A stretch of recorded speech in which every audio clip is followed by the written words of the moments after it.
and that it didn't. And the tipping point was your story on the dollar case, is that there isn't a problem. All of this. So Mark, do you want to talk a little bit more about that? You talked about... But the government can legislate about pluralism. On the story and its implications on the public, the press. The past couple of weeks surprised you? Has it taught you?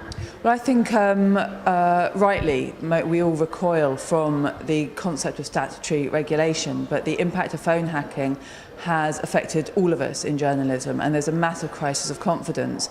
And I think that although ideally responsible journalists would like there to be entirely voluntary regulation, we have to accept that what the hacking has shown is that the unofficial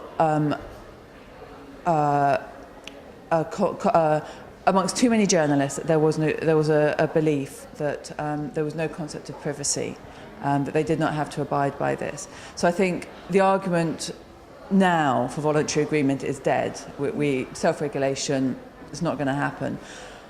What I think we should be doing is it's now time for a grand agreement, if you like, between press and society, where we do argue for stronger expressions of freedom of expression, but we give up things for it. So we agree on greater definitions of privacy, greater strengthenings of public definition, more public definition journalism, and a regulator with teeth.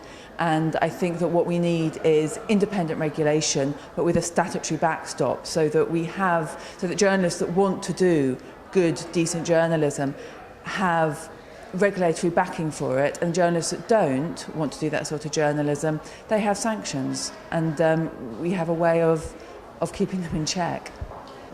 I think we've learned that we need to be careful of the dangers of plurality and competitiveness, that when there's this toxic nexus of politicians, business and journalism, and when the three of them come into play, and when clever people like Murdoch can play them off against each other for his own benefit, that is incredibly dangerous, and that the government needs to regulate against in favour of plurality in that way.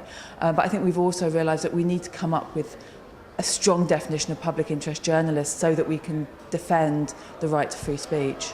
I think that, arguably, we should thank the Metropolitan Police for vindictively going after the newspaper that exposed the criminality of News International and exposed the quasi-criminality of the Metropolitan Police and failing to investigate that. I think we should be grateful to the Met for that, because they've exposed themselves to such ridicule that the whole concept of state regulation now is something that the government won't want to touch for another generation.